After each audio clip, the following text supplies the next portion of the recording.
Chào mọi người. Hôm nay là buổi sáng của ngày thứ ba. Hôm nay mình lên mạng, mình thấy ở trên mạng nó có ra bán một cái flycam giá rẻ. Mà cháu mình thì nó cũng thích chơi mấy trò điều khiển này lắm. Chắc là tương lai nó muốn làm phi công gì đấy thì mình không biết, nhưng mà nó cũng có đam mê thể thao như mình. Thế nên là mình cũng lên Shopee, lên Lazada, mình đặt hỏi thử xem là cái máy này, con flycam này giá bao nhiêu, có bay được không, có ổn định không. Giờ thì mình cũng lên mạng cũng search được, cũng tìm được một con flycam như ý. Đây, ở trên hình mình thu nhỏ đây, mình đã tìm thấy được một con flycam mang tên là F87 Drone. Con này có giá là hơn 500.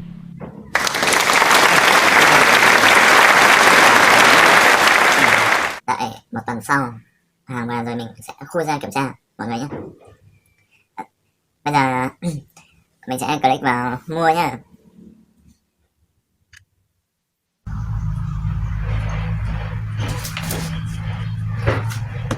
Rồi bây giờ mình sẽ ra để review xem bên trong có cái gì nữa.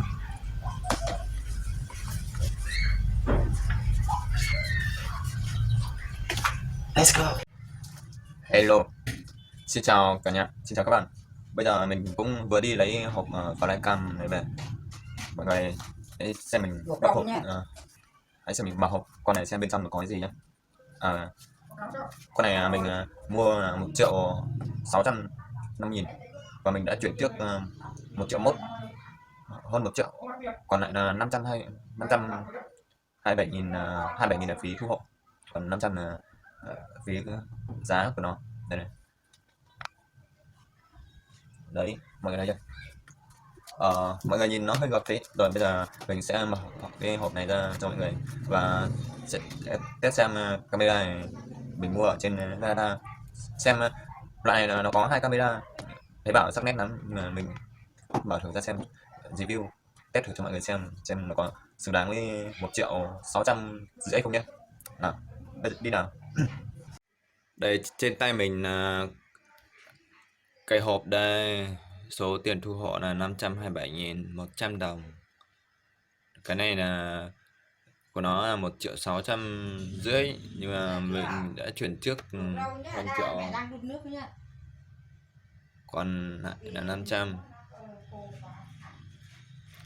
Tay mình hơi rung các bạn thông cảm, mình bị run mà, run tay. Rồi mình mở cho mọi người xem nhé. Đây, mình đã mở cái hộp ra rồi. Và đây là cái này là mình đã lắp trước rồi nhá. Ở đây này, cái flycam nó như này. Tên flycam là Drone F89. Mình mở, ở đây nó có 4 cái quạt tặng kèm theo. Mình đã lắp lên rồi, cả bảo vệ cái quạt nữa. Ở dưới này có một cam và ở đây cũng có một cam. Cam ở trước này thấy bảo là 12 megapixel, ở dưới là 5 megapixel. Đấy, nghe cũng hấp dẫn đấy, nhưng mà mình cứ mở xem hộp nó có cái gì không đã.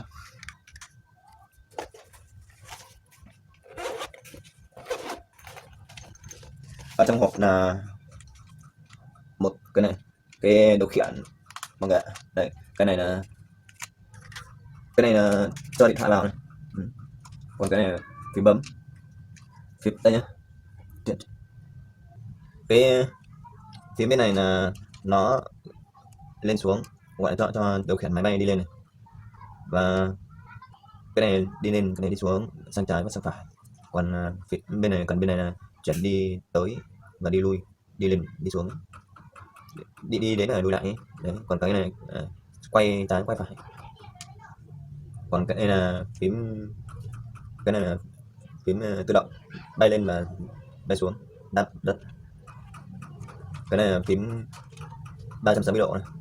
Cái này là hướng quay đầu này, gọi là bay đi rồi xong là bấm phím này nó quay đầu, xong là đến phím này là bay về, tìm đường bay về. Rồi bây giờ mình sẽ tuyển sang. Đây cái hộp nó trông như thế này. Trong cái hộp nó có sách hướng dẫn bằng tiếng Trung Quốc và tiếng Anh. Ở đây là tờ giấy này là tờ giấy có mã QR code. Tờ giấy này để hướng dẫn tải app của Flycam của con máy bay này. Còn đây là cánh quạt và tua vít kèm ốc.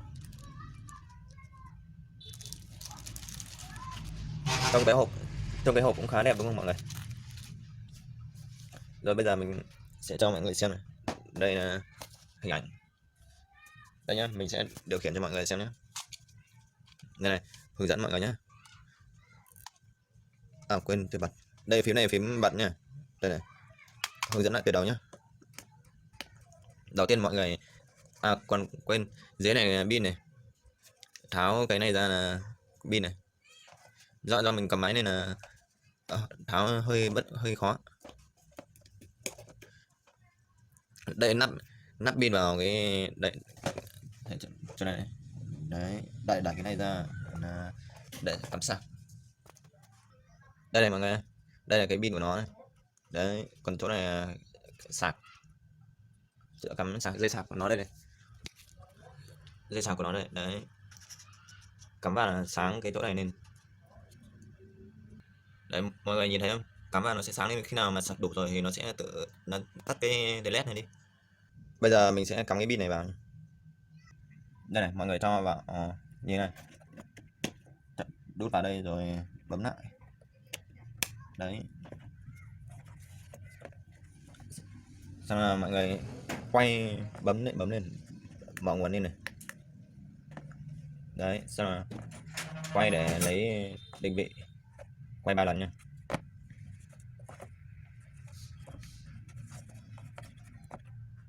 Rồi quay định như này. Thôi đoạn này. Sau khi mọi người quay như này 3 lần này và quay như này 3 vòng này. Đấy thì nó sẽ kết nối. Ở trên điện thoại nó sẽ có cái phần hướng dẫn kết nối. Đây để mình tắt đi để mình chuyển sang chế độ kia cho mọi người xem.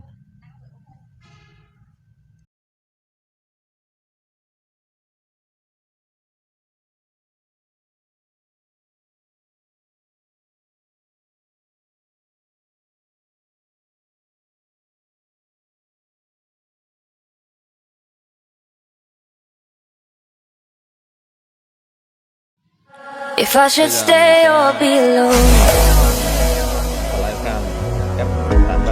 won't you make up your mind? 'Cause I'm getting tired of overthinking every move you make. Sân vận động chứ ở nhà không bay được. Ở nhà bay còn hay rớt thôi. Rớt bán kính qua bé.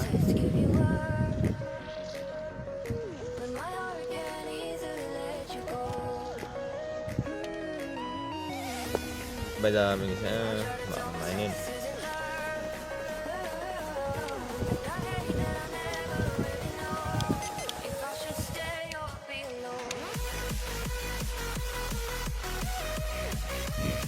Do mình có một máy thôi nên là cái điện thoại này mình phải kết nối với Flycam. Nam mọi người xem nhé. Bây giờ mình đang cho bay này. Đây là sân vận động xã Yên Sơn, nơi mà hay câu lạc bộ bóng đá phổi ở khắp các tỉnh thành về đây thi đấu, giao lưu. Kia là bên hàng cây kia là học sinh trường học cấp 2 mọi người ạ. Còn nhà 3 tầng này là xã, ủy ban xã. Cái hàng cây này là ngày xưa mình trồng đấy, lớp mình trồng cũng lâu lắm rồi, cách đây khoảng từ năm 2011 mọi người ạ. Lại rớt rồi, gió mạnh quá nó rớt mọi người ạ. Bây giờ mà mình cất cánh lại cho nó lên nhé.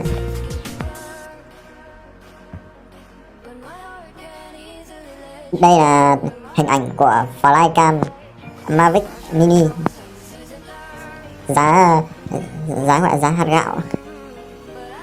mọi người xem nhớ like và đăng ký theo dõi ủng hộ mình nhá, để mình ra những video review hoặc là du lịch siêu hấp dẫn đến với mọi người cùng xem. Bây giờ thì xin chào và hôm nào mình lại review con flycam DJI của hãng DJI.